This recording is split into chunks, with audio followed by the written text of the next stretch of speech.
Bismillahir Rahmanir Rahim. We begin with Allah's blessed name. We praise Him and we glorify Him as He ought to be praised and glorified. And we pray for peace and for blessings on all His noble messengers, and in particular on the last of them all, the blessed Prophet Muhammad sallallahu ta'ala alayhi wasallam. As we greet you, your brother, yes, I am Imran Hussein, your brother Imran Hussein. We greet you here from the studios of the Islamic Broadcasting Network here in my native island of Trinidad in the Caribbean with Assalamu alaikum wa rahmatullahi wa barakatuh. I have good news for you this morning that alhamdulillah I am alive and I'm well, because my daughter called from Pakistan. Papa, we heard someone said you were in hospital. Then another email, someone sent the news that Allah has called me away from the world. Alhamdulillah, I'm still alive, and we thank Allah for this day. And we pray to Him to grant us the good of this day and to protect us from the evil of this day. We made an announcement last week concerning a class which I'd like to conduct on how does the Quran explain the world today, and the class will be here in Trinidad. However, we do not as yet have confirmation of the venue of the class, so we'll have to wait for confirmation. But I asked that my telephone, my cell number be put at the bottom of the screen so that you can call to confirm that you'd like to attend the class. And I got a call all the way from New Zealand. we put the number at the bottom for people from Trinidad who would like to call. So please wait for an announcement concerning that class, which will be on Sunday mornings, Yawmul Ahad, after I complete my IBN session here. Over the last 1 week, we had a very important development here in my part of the world, in Trinidad, and that is we are located next door to Venezuela. In fact, there is only 9 miles separating Trinidad from Venezuela at its closest point. And that's why we have Spanish as a second language in our schools over here. In fact, I used to teach Spanish at elementary school when I was age up to 21. Then I left at the age of 21 to go to Al-Azhar University in Egypt. And since then, I've had no contact with Spanish, and now I've forgotten most of the language that I used to teach once upon a time. So Venezuela is next door, and we had a very important development in Venezuela, and that is that the president of Venezuela, Nicolas Maduro, who succeeded Hugo Chavez, was sworn in for another term in office, and a large number of South American states refused to accept him, accept his government, accept the re-election. But Trinidad and Tobago, alhamdulillah, was not one of them. And the stage is now set, we believe, for a confrontation to be, for a new stage of the confrontation to take place now in Venezuela. There is a confrontation taking place in South America and also in other parts of the world. And it is a part of the signs of the times, and we need to explain it. And I don't know how much time I can take, because today I want to complete the travelogue. So let me be brief. Perhaps another time we can speak in greater detail. And that is that in international relations, we are taught about systemic forces and anti-systemic forces. The systemic force operating in the world today, when we study Islamic eschatology, is one established and controlled by Al-Masih al-Dajjal, the Antichrist. This is Islamic eschatology. They don't teach this in universities. And it is an oppressive force. And Your Maulana would not tell you this, I don't know why, but the mission that Allah gave to this ummah, the followers of Nabi Muhammad sallallahu ta'ala alayhi wa sallam, is that he says, بَعْدَ أَعُوذُ بِاللَّهِ مِنَ الشَّيْطَانِ الرَّجِيمِ. Listen to the word of Allah subhanahu wa ta'ala. It's good to listen to what he says. He says, كُنْتُمْ خَيْرَ أُمَّةٍ أُخْرِجَتْ لِلنَّاسِ. You are the best community raised for the sake of mankind, religious community. Why are you the best? You are the best because you have been given a mission. If you are a Muslim, then this is your mission for which Allah has established this ummah. If you betray this mission, then you will pay a price for it. What is the mission? Are you listening? تَأْمُرُونَ بِالْمَعْرُوفِ. That if it is right, you must stand up for it. وَتَنْهَوْنَ عَنِ الْمُنْكَرِ. And if it is wrong and it is evil and it is unjust and it is oppression, you must stand up against it. That is what this ummah was created for. وَتُؤْمِنُونَ بِاللَّهِ. And you must perform this mission while having faith in Allah. Today, there is oppression all over the world. And the oppression is coming from modern Western civilization. Nowhere is this oppression more intense and more dangerous than in the economy. Yes, in the economy, in the market, in the money that we use. And yet, the scholars of Islam have today failed, and failed miserably, in even understanding the oppression, far less having the courage and the integrity to stand up against the oppressor. Most people say, no, we can't do that.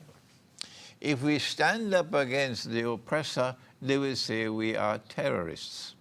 If we stand up against the oppressor, our business will collapse. If we stand up to the oppressor, we won't be able to travel.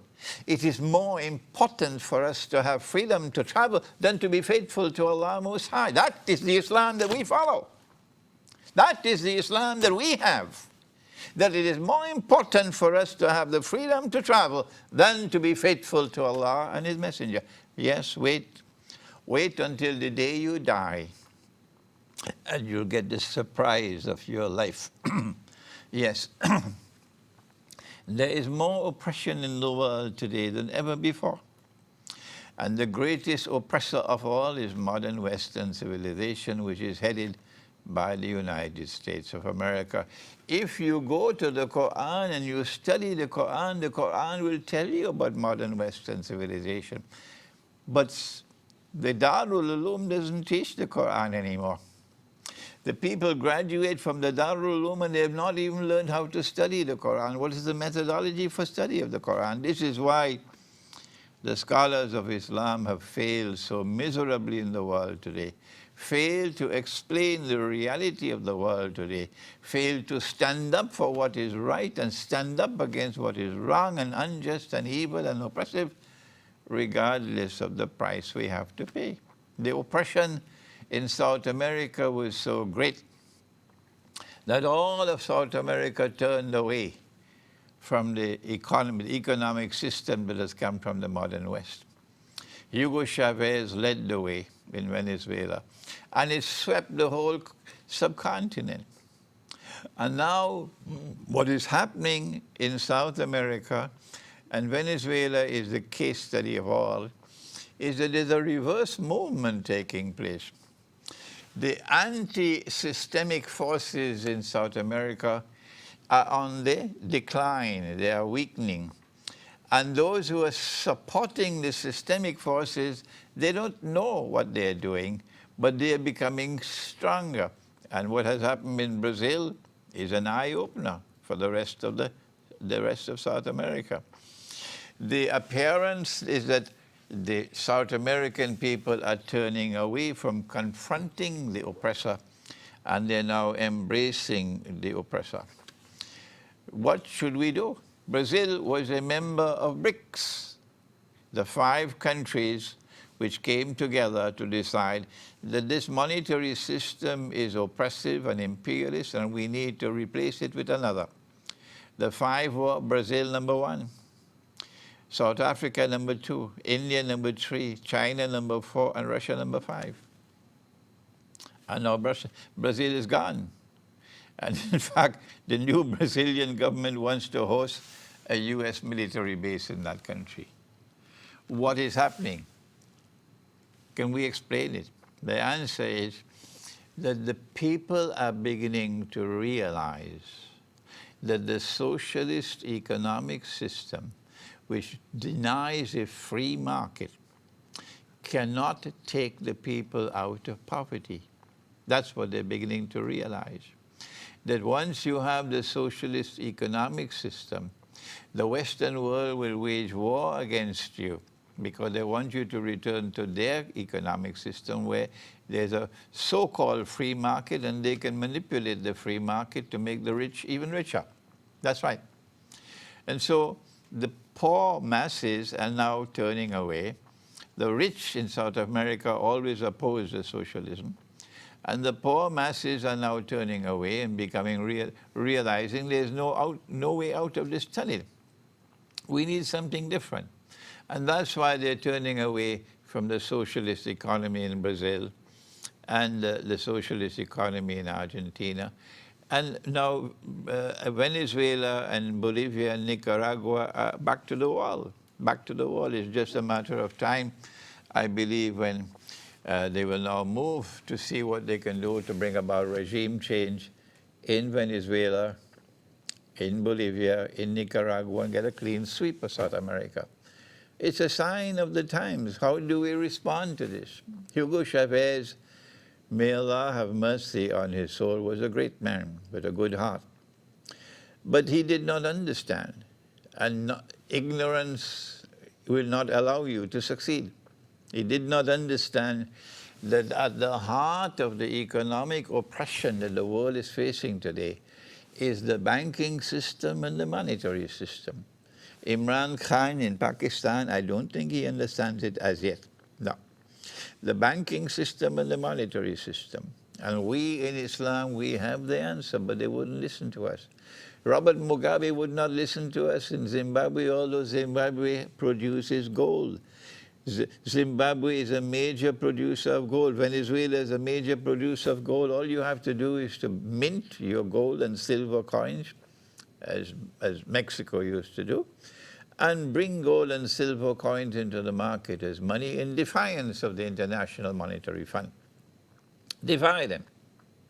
And when you bring gold and silver coins into the market as real money, then you'll be able to save yourself from this sword of inflation with which they attack you.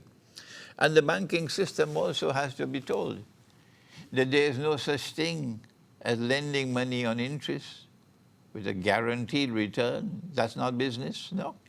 That you have to do what everybody else does, go into the market and invest. And when you do a business transaction, which banks do not do, you can make a profit or you can suffer a loss. This is what they have to understand if you want to take the people out of permanent poverty. So long as you remain with the economic system that has come out of the United States and Britain, the rich will remain permanently rich and the poor will remain imprisoned in permanent poverty. And that's how it has been in Pakistan from the day that country was born. Every single government has failed. Every single government has failed. And so when will you listen to what Allah has said in the Quran? When will you listen to what Islam has to offer to you? Of course, our Maulanas and Muftis and Shuyukh know nothing of this subject. What can we do? When will they wake up? Okay, let's leave Venezuela for a moment. I don't know how long before the fireworks starts. And they declare a government in exile. And some skirmishes take place on the Colombian border and the Brazilian border, and then you have a full-scale invasion of the country and war, and civil war. And we are here just next door in Trinidad, so we've got to watch that situation very, very carefully. and always, always, always remain on the side of the oppressed. Never, never with the oppressor. So let's now return to our travelogue. And thank you, Brussels in Belgium, for the gift of the shisha. But I got so many emails that I put the shisha aside now. No need to talk to me, send me any emails about the shisha. But nevertheless, thank you, Brussels, for your gift. I was amazed since last Sunday, the large number of people who have viewed the first session of this travelogue, almost 40,000 viewers in just 1 week. This indicates that there is a tremendous appetite for the information that is given in during the travels. And my travels is an Islamic scholar is traveling, and these are the things that he's experiencing, and you are very, very interested in learning about it. I wrote my first travelogue in 2002, and then I wrote the second travelogue in 2008. The second one was published, and it's on my website, my bookstore. The first one I still have at home. Maybe I should combine the two. But I don't have the time now to write another travelogue, so we'll have to do it in a video. This is a story of my travels over the month of November and December of last year. I should have mentioned to you that my experiences with British immigration. I had never traveled to Britain for, I don't know, 15 years. On all NATO countries, I had stopped traveling. And then my grandson, I have only one grandchild, my grandson, who is in Britain, was 3 years of age, and I had just turned 75, and I'd never seen him. I'd never seen him. And I decided, well, I have to go to visit my grandson in Britain. And that was how, in August of 2017, I traveled to Britain for the first time in 15 years. The British immigration pulled me aside, put me to sit down, took my passport, kept me waiting half an hour, asked me no questions, and then handed me the passport after half an hour, said, you can go. That's right. And since then, I have visited Britain several times. In November, when I arrived, again the same thing happened. They pulled me aside. And again, another half an hour. And then my passport was returned to me. But this time they said, Mr. Hussein, we have only one question to ask. I said, go ahead. Are you involved in any terrorist activities? So I started to laugh. And then the officer also laughed. He said, well, we have to ask you the question. That was it. I had no problems so far. And so long as British immigration does not prevent me from entering Britain, I have decided I have to continue to enter into Britain. Why? Let me explain to you why. I have realized as a consequence of visiting Britain that there is an immense, an enormous appetite amongst young Muslims in Britain, mostly those who are the children of Pakistani immigrants, for Islamic eschatology. They are hungry for this knowledge. And many of them are graduates of Darul Uloom. They come to me, we don't mind if we have to pick up your bag and be close to you. We want to learn from you, because they're not getting the knowledge from the Darul Uloom. And they have as a consequence of being born in Britain and exposure to a Western society, they have this enormous appetite to get the knowledge, what Allah and His Messenger have given, which explains modern Western civilization and explains the world today. And they find that they can get this knowledge from me. And that's why they're coming to me. As I began to teach the subject in Britain, I noticed something strange, that the masajid began to close their doors on me. And the Darul Uloom in Britain are beginning to be very, very negative towards me. And a masjid, for example, will invite me, as one did in Birmingham. And as soon as we put the notice on my website that this lecture is going to take place, the conquest of Constantinople in Akhir Zaman, they get on the phone and they start to inundate the masjid with telephone calls and messages and so on against me until the masjid capitulates. And they cancel the lecture using some kind of a bogus excuse, of course. And it has happened again and again. Same thing happened in the Manchester Central Masjid, which cancelled the lecture. And in my last session, I mentioned Bradford. And Bradford, of course, is a very big center. And it's not my intention to embarrass anyone in Bradford at all.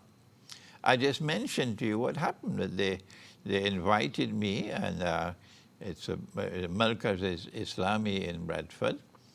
And about 1 week before the lecture was to take place, I got a message that our scholars want to meet with you and to ask you some questions before they will allow the lecture to take place. So I assume these are people connected with the Bradford Markaz al-Islami. So I sent a message, number one, the lecture is cancelled. And number two, I'm coming. I don't know what happened, but on the day of the meeting, when I went, I drove from Manchester to Bradford.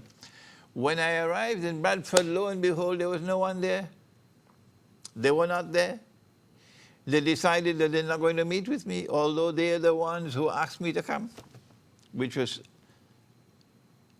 you can't be annoyed with me for saying this, which was a terrible act of disrespect, yes.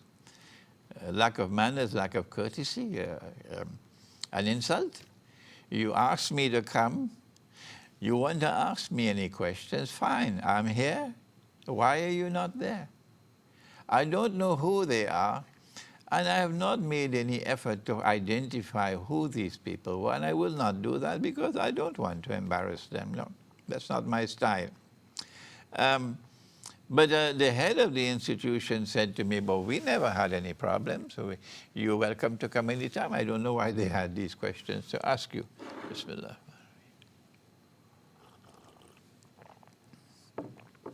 Eventually, I realized the problem. It confirmed my suspicions over the last year and a half. And that is, it's not just the Darul Uloom, which is not studying the Quran properly, but also my Salafi critics. Not all Salafis are my critics. There are Salafis who are my students, even here in Trinidad. And when they become my students, then they leave that Salafi methodology, which says that there is no new knowledge. There is no new knowledge to come from the Quran and the Hadith. Everything is already given to us by Allah and His Messenger and by the Aslaf. No, you're wrong. And so they abandon that defective methodology when they become my students, and now they are progressing, alhamdulillah, they're beginning to understand what the Quran has to offer.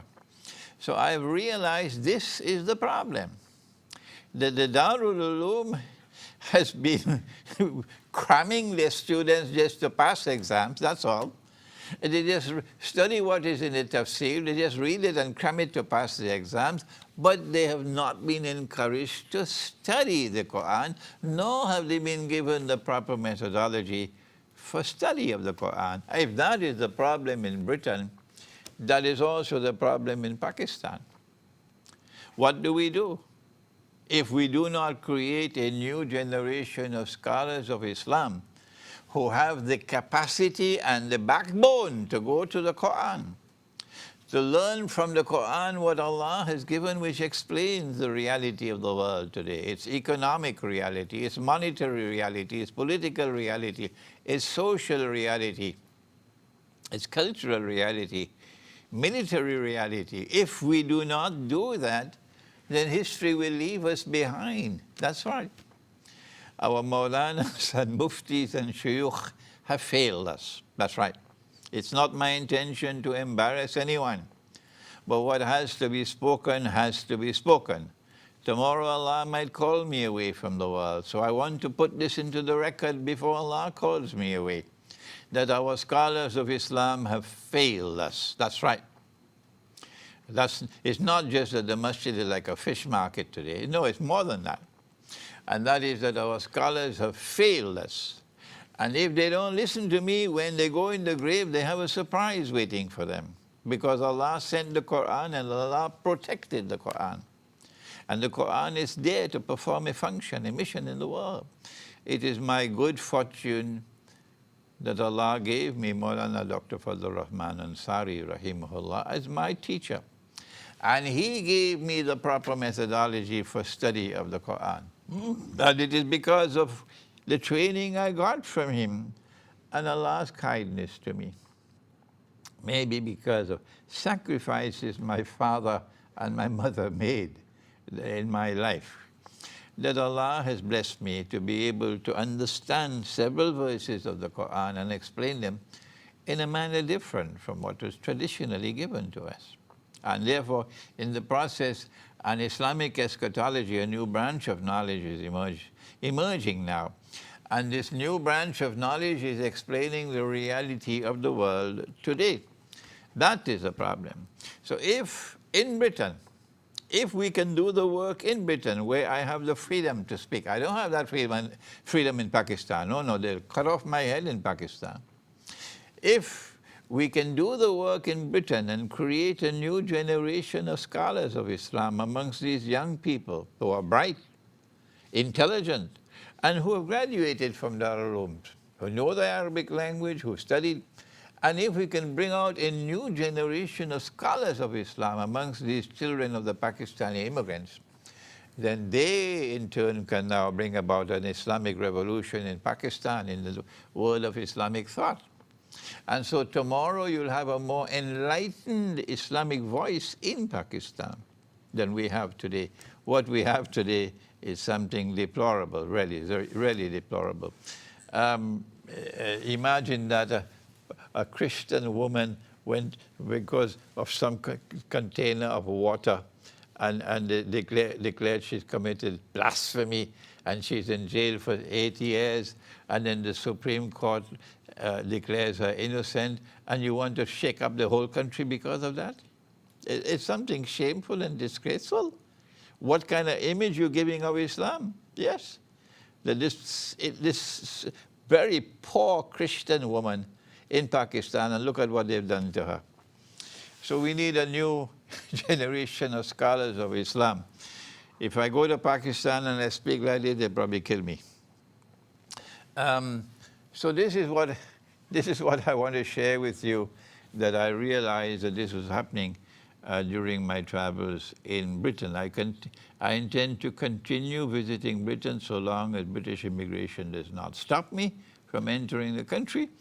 And if that day should ever come, then there are other ways in which we can teach through the internet and so on, and try to build a new generation of scholars of Islam in Britain, who would then in turn bring about a change in Islamic scholarship in Pakistan. Inshallah, say inshallah please. I made a mistake last week when I said that at the end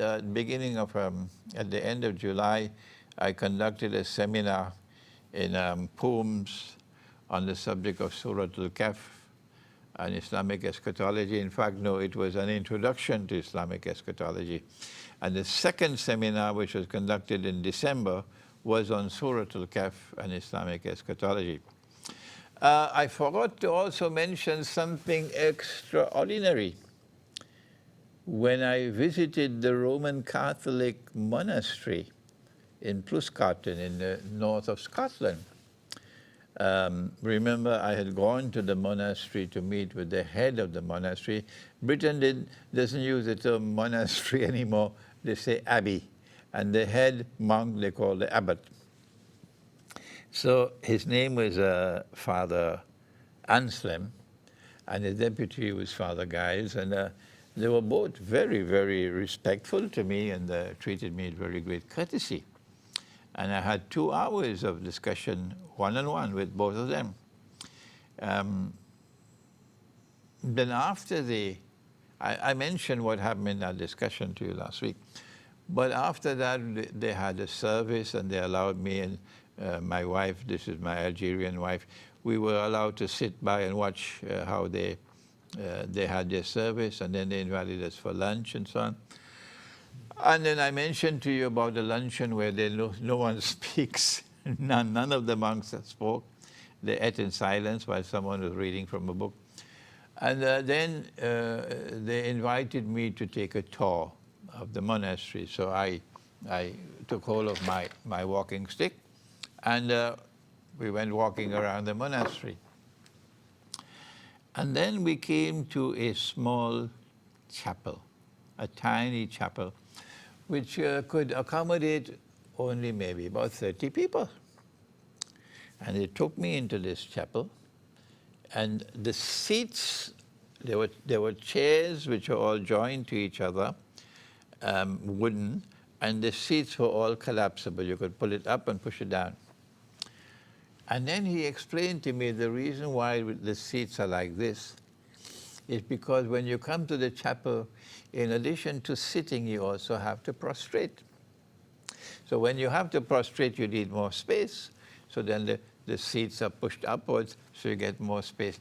And then the deputy head of the monastery then showed me how they prostrate. And guess what I saw? The man went down and put his forehead on the ground and put his 2 hands on the ground in exactly the same posture of sajda that we perform. I couldn't believe it. With our sajda is one in which 7 bones make contact with the earth. 7 bones. And so there is this transfer of energy, of toxic energy, for example, what you call the electromagnetic waves with which we are inundated, from the body into the earth. I think Dr. Ibrahim Kazim, rahimahullah, may Allah have mercy. He was from Trinidad. Although he's Persian, he's Iranian from Dubai, but they came to Trinidad, and he passed away in the United States recently. May Allah have mercy on the soul of our dear brother, Dr. Ibrahim Kazim. He did research on this subject, and he wrote on this subject, yes. That there's this transfer when you have the 7 bones of the body in the posture of sajda. There's a transfer from the body of all this toxic into the earth. It's like grounding, an electrical grounding. And this is what we have as sajda, and this is very important. Nabi Muhammad, Nabi Isa alayhi salam, when he comes back, our prophet said that at that time when Jesus returns, 1 sajda will be worth more than the world and all that it contains. 1 sajda. Why 1 sajda? Because at that time, the electromagnetic waves with which we are being inundated would have reached such an intensity that we are all being destroyed spiritually by these electromagnetic waves and being reduced into jasad, a body without a soul. That's what. And no child who grows up in the city or the town will ever become a hafiz of the Quran. Impossible, none, because the memory is gone. I had a 1-hour session with some little girls in Barakpur, maybe a year ago, and I just tested them with 5 surahs of the Quran, just to memorize the names of the first 5 surahs, and you could imagine the weakness of their memory, all because of the smartphone and the wireless internet and the electromagnetic waves in which they're being damaged.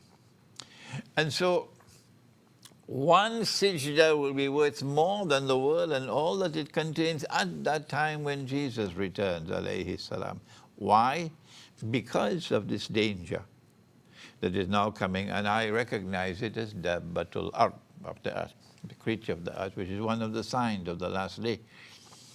And so I saw the deputy head of the monastery go down in Sijda in front of me to show me how they prostrate, exactly the way we prostrate. Why did I have to wait 76 years? Next month I'll be 77. To see this, to know this. I thought that they went in the lying position, flat, and then they will raise their body with their hands like this. That's how they prostrate in the monastery. This is what I was told. But here before my eyes, I'm seeing Sijda, confirming that what we have is the truth. This was what I witnessed in the monastery, the Plusgarten monastery in northern Scotland. I have many more things to tell you today to try to finish this travelogue. A journalist from Poland was given a contract by his publishing company to write a book on the future of mankind. And he has been researching for several years now. His name is Conrad, and the future of mankind. And he already interviewed several important people like Alexander Dugin, my friend Alexander Dugin in Moscow, Paul Craig Roberts in the United States, Alain de Benoist in France, who is a French academic and a philosopher, and John Perkins, who wrote Confessions of an Economic Hitman, Douglas Mark Rushkoff, who is an American writer, columnist, and so on. And Conrad felt that he wanted to get something from me as well, from Islamic eschatology. So he traveled to London, and we had a session almost 2 hours long.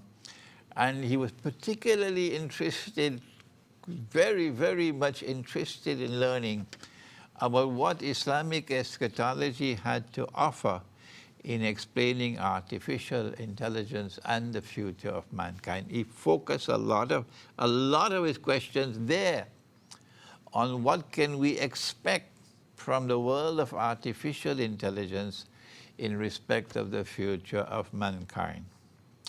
I did not want to speak more than I felt it was necessary for me to speak, no. And so I confined myself, strictly so, and I don't think he was pleased with it. I confined myself strictly so to answering him from the Quran and from the Sunnah of the Prophet ﷺ. And that is that we are expecting in the world of Islam that most of mankind would be so brainwashed in the future that they would be like sheep.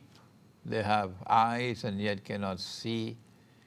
They have ears and yet cannot hear. They have hearts and yet do not understand. And Allah says of such people, "Ulaika kal an'am," they are just like cattle. And He says they're all for the Jahannam.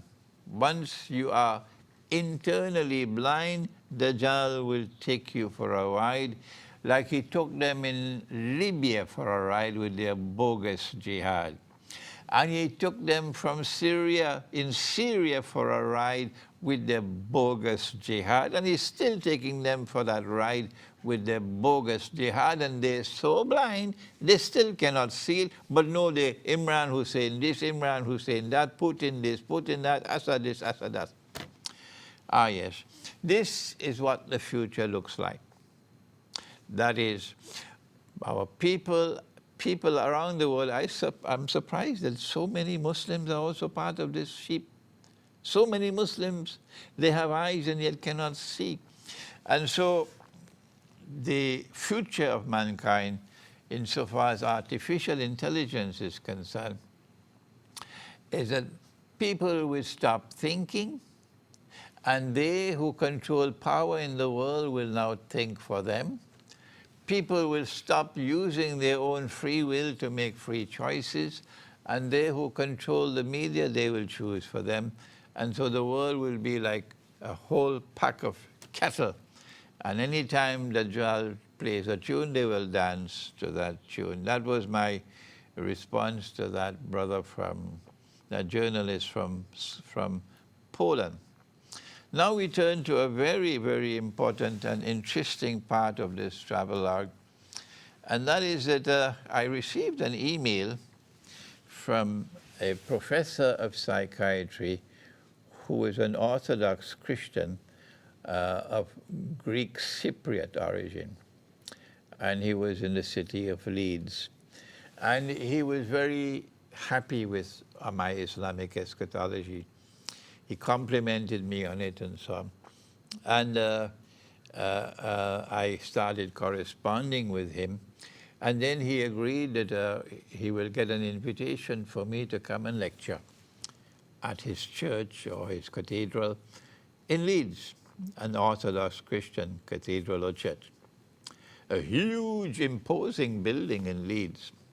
Leeds is about 1 hour's drive, or a little bit more, 1 hour from Manchester, northeast, I think.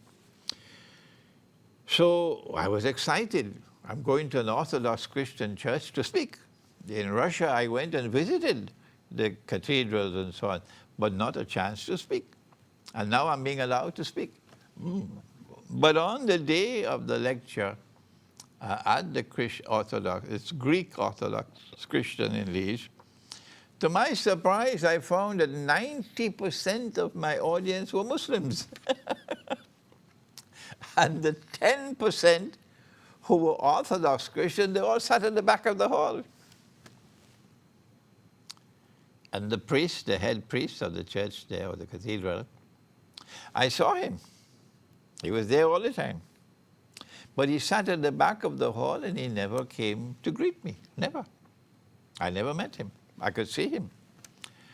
And this was an indication that there was still an enormous amount of pain, enormous amount of pain in the hearts of these Orthodox Christians because of the oppression that the Ottoman Empire had visited upon the Orthodox Christians for 600 years. And so there was still this lingering dislike for Islam. And so my lecture was a groundbreaking event for an Orthodox Christian church, an Islamic scholar coming.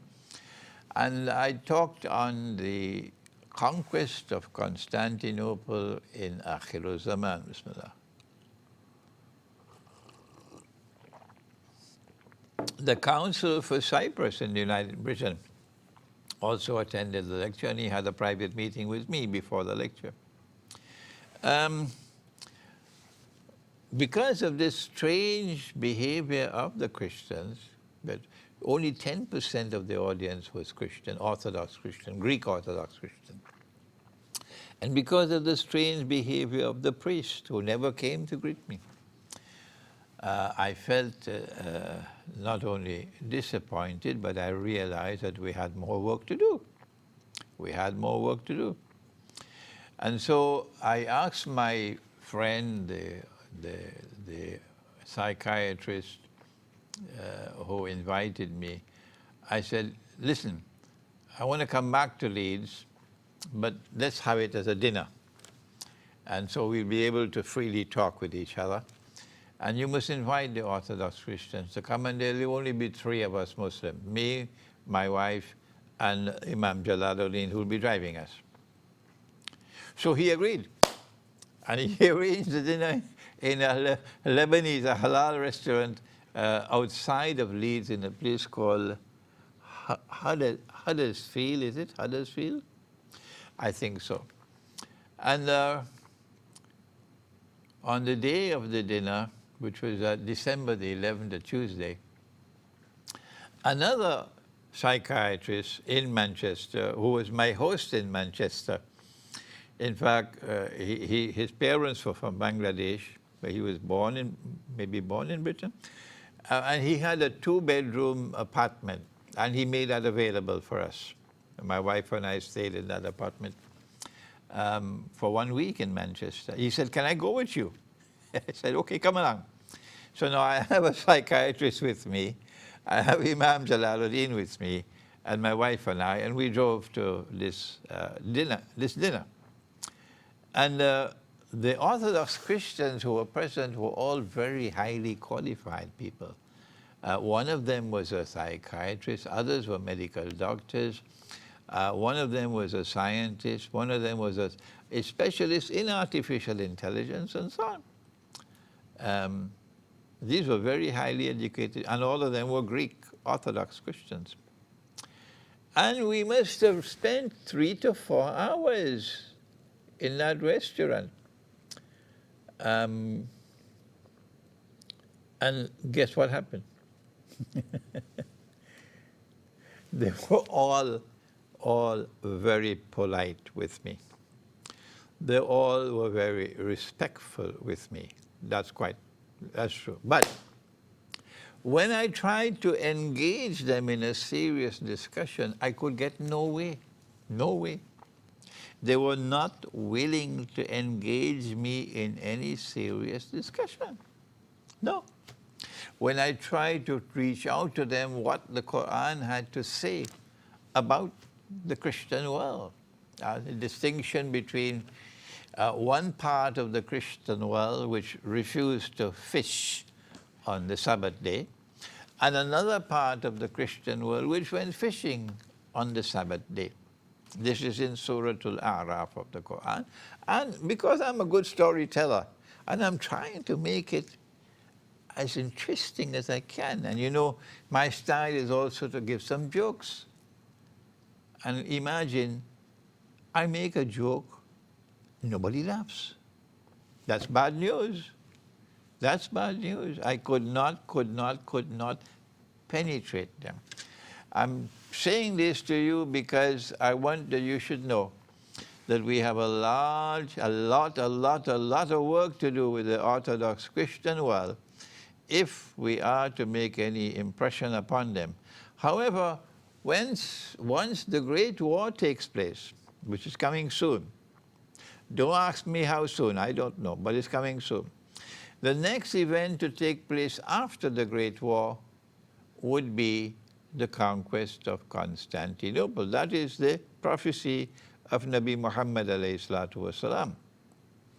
When the conquest of Constantinople takes place, then there is a short period of time between the Great War and the Khuruj, or Dajjal appearing, the Antichrist appearing in human form. I mentioned to you, one hadith says 7 months, the other one says 7 years. Abu Dawood says the 7 years is the more correct one. The Sunan of Abu Dawood. So, it's a very brief period of time. The conquest of Constantinople is just around the corner. And once the Muslim army conquers Constantinople, today it's called Istanbul. I have a book on this subject which has just been printed in Malaysia, and a shipment will be on its way to Britain, and you can order the book from my bookstore, imranhussain.com. It's available now. We've just got it from the printry. And I have a few copies coming to Trinidad, only about 25 copies. So once the conquest of Constantinople takes place, then, this is my opinion, this is the reason why a Muslim army is going to conquer Constantinople, because when we conquer Constantinople, we're going to return Hagia Sophia to the Orthodox Christian world. And that is going to break the ice. That's going to break the ice. And then the Orthodox Christian world and the world of Islam will be able to come together closer in friendship and in alliance. I would have liked to speak upon a number of other subjects left. We're going to have to do another session on my travelogue to complete it. But this is enough for today. I've been told time is up for today. So inshallah, until next week and the following week, I'm going to be answering questions from the seminar on Dajjal. So only after those 2 sessions on answering questions on the seminar on Dajjal, then we'll decide whether we have the time to return to this travelogue or whether we have to devote more time to answering the questions. But the videos of the seminar on Dajjal will soon be on my website. Thank you. Wassalamu alaikum wa rahmatullahi wa barakatuh. مولاي صل وسلم دائما أبدا على حبيبك خير الخلق كلهم. مولاي صل وسلم دائما أبدا على حبيبك خير الخلق كلهم. يا نبي سلام